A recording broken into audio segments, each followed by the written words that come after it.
Olá, irmãos, tudo bem? Graça e paz. Aqui é o irmão José Farias. Quero trazer para você hoje uma palavra que eu acredito que vai ser de muito acréscimo na sua e na minha vida. É a respeito da defesa do Evangelho, da defesa do Senhor Jesus, daquele que nos salvou. Você sabe que quando o Senhor Jesus esteve aqui nessa terra, ele enfrentou muitos religiosos. Ele chamou parte daqueles religiosos da época, grupos de religiosos conhecidos e ditos e defendidos como povo de Deus. Ele chamou de raça de víboras. Ele chamou de hipócritas, de fingidos. Ele chegou a perguntar como era possível livrar aqueles grupos do inferno, uma vez que eles defendiam tanto coisas humanas ao invés de defenderem o que Deus defendia. E hoje, 20 séculos depois, não é diferente. Nós encontramos hoje muitos cristãos mais defendendo homens, doutrinas humanas, doutrinas de homens, religiões, ideologias, do que o Evangelho. Ora, se nós somos ditos como evangélicos, nós temos que defender o Evangelho, sem tirar, sem colocar, sem mudar, sem diminuir, sem alterar, sem prostituir o Evangelho. Nós somos evangélicos, nós temos que defender o Evangelho, a boa notícia, a boa nova.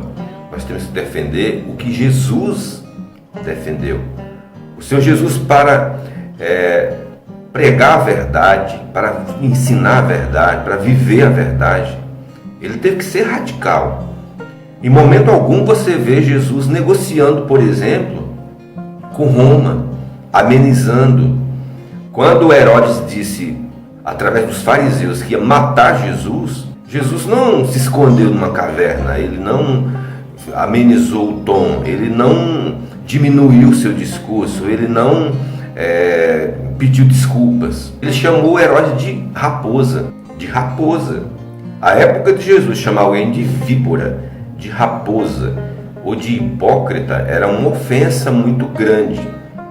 Mas quando era dito por alguém com autoridade, que a sua fala era incontestável, em que todos vissem que aquilo que estava sendo dito era uma verdade, aquele que era o alvo das palavras, não tinham que contestar, não tinham que argumentar, porque era visto por todos que ele de fato era um hipócrita, porque eles viviam para agradar os homens, Jesus vivia para agradar Deus.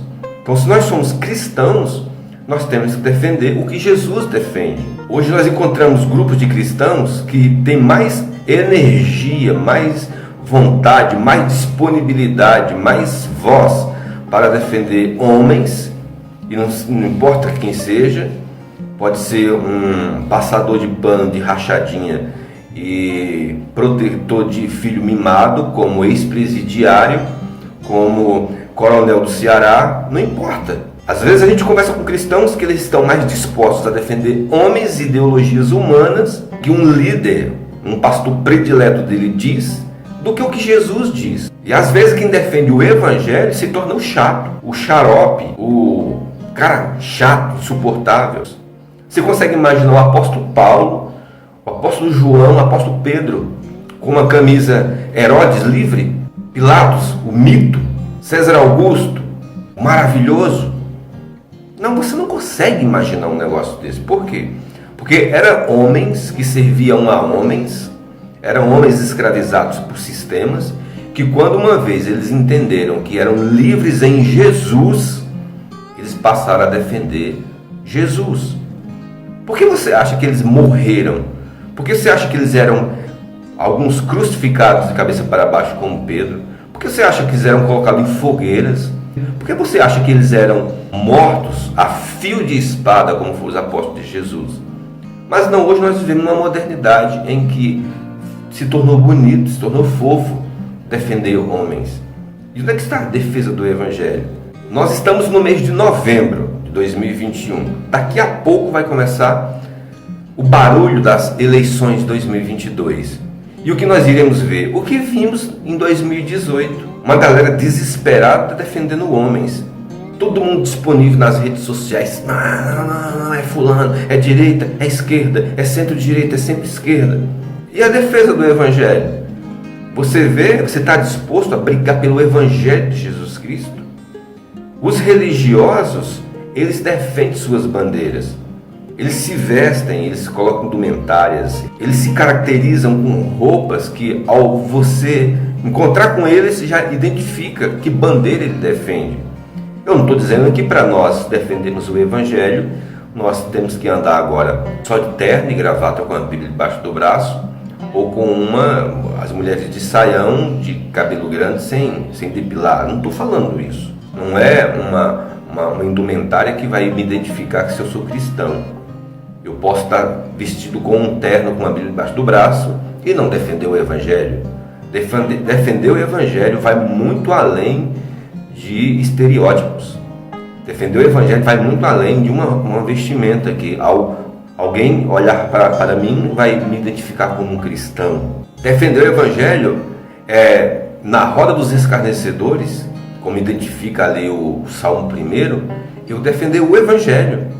Quando tiver um grupo de pessoas defendendo homens que faz isso ou aquilo, eu não negociar as minhas crenças, eu não negociar o Evangelho.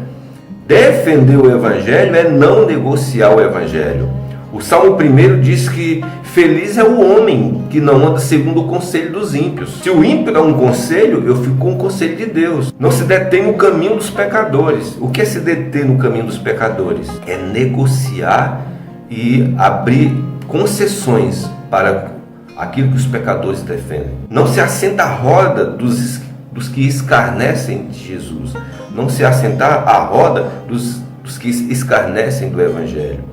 Isso é ser um cristão. Hoje muitos dizem que são defensores do Evangelho, estão trabalhando em defesa do Evangelho, mas abrem concessões. Quando o assunto é a nossa fé, a nossa crença, os nossos valores cristãos, isso tem que ser inegociável.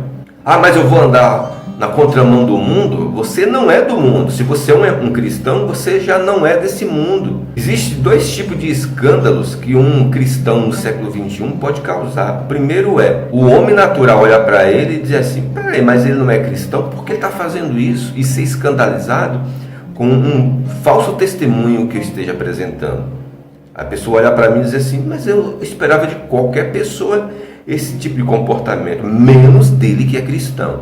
E existe outra forma de escandalizar o mundo, quando alguém, um homem natural, alguém do mundo, olha para mim e diz: ainda existe homem de Deus que faz isso, porque eu tenho andado por aí, tenho olhado, tenho observado e não tenho visto alguém defender o Evangelho com tanta força, com tanta energia, com tanta convicção. Então que nós sejamos esse segundo grupo, que escandaliza o mundo por nós defendermos aquilo que cremos. O meu encorajamento a você é que guarde seu coração, como diz Provérbios, porque daqui a pouco vai começar o barulho. Aliás, já começou o barulho. Daqui a pouco vai ter muitos grupos de cristãos levantando bandeiras humanas, defendendo bandeiras humanas e não bandeiras eternas. E a nossa bandeira é eterna, porque se a palavra de Deus diz que nós somos um forasteiro, que não somos daqui, nós temos que defender o que não é daqui. E o que não é daqui é do céu, é eterno. E só tem uma forma de nós defendermos o céu, defendermos a nossa pátria eterna, é defendendo o Evangelho. Muitos homens que no passado defenderam essa palavra para que eu e você hoje tivesse acesso a ela, defendeu pagando com suas vidas. Pagou com suas vidas. E nós não podemos ser covardes ao ponto de defender mais uma ideologia humana do que defender a palavra de Deus. Seja abençoado na prática da palavra de Deus. Um abraço, até mais.